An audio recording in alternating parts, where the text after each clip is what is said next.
আসসালামু আলাইকুম। আজকে আমার পাখিগুলোর বয়স ১ সপ্তাহ। এর মধ্যেই ওরা বেশ লাফালাফি করতে শুরু করছে। তাই আর ২-৩ দিনের বেশি এই ঘরে রাখা যাবে না। এখানে আমি যেই ঘরটি তৈরি করছিলাম কোয়েল পাখির জন্য, সেই ঘরটিতে কিছু কাজ বাকি ছিল। তাই বাকি কাজটুকু কমপ্লিট করে ঘরটি সম্পূর্ণ রেডি করতে হবে। আমার খরচ কমানোর জন্য ঘরটি আমি নিজে নিজে তৈরি করছিলাম। আর আমি যেহেতু প্রফেশনাল মিস্ত্রি না, তাই কাজগুলো সুন্দর করে করতে পারি নাই। তবুও যতটুকু পারছি আলহামদুলিল্লাহ।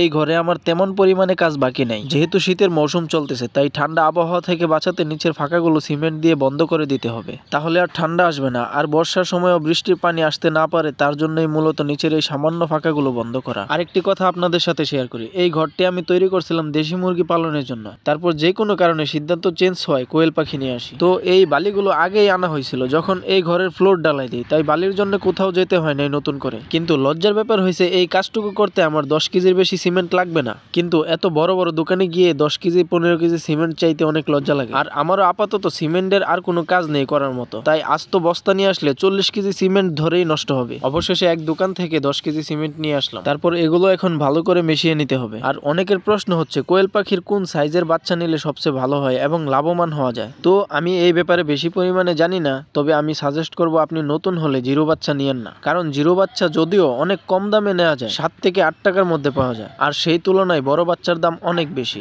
কিন্তু আপনি নতুন হলে দেখা গেল বাচ্চা ব্রুডিং করতে করতে অর্ধেক বাচ্চা মেরে ফেললেন। এই যে অর্ধেক বাচ্চা মেরে ফেলার কারণে কিন্তু বাচ্চার দাম হয়ে গেল দ্বিগুণ। আমি কিন্তু নিজের অর্জন থেকে বলতেছি, আমি কখনোই আপনাদের ভুল কিছু সাজেস্ট করব না। জিরো বাচ্চা ব্রুডিং করা অনেকটাই কষ্ট, যেটা নতুনদের জন্য একদমই পারফেক্ট না। এই জন্যই বড় বাচ্চা দামে অনেক বেশি হলেও ভালো।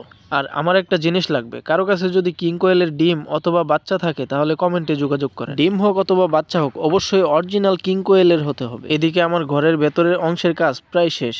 এখন বাইরের সাইডেও সিমেন্ট দিয়ে ভালো করে ফাঁকা বন্ধ করতে হবে। তারপরে অবশ্যই কাপড় এবং পলি দিয়ে সব সাইড ঢেকে দিতে হবে, নইলে উপরের দিকটা দিয়েও ঠান্ডা বাতাস আসবে। তো আমাদের ঘরের কাজ ইনশাআল্লাহ মোটামুটি শেষ। এখন এই ঘরটি পাখি রাখার জন্য প্রস্তুত। আগামীকালকেই এই ঘরে আমরা পাখি নিয়ে আসবো ইনশাআল্লাহ। সবাই আমাদের খামারের জন্য দোয়া করবেন। সবাই ভালো থাকবেন। আসসালামু আলাইকুম।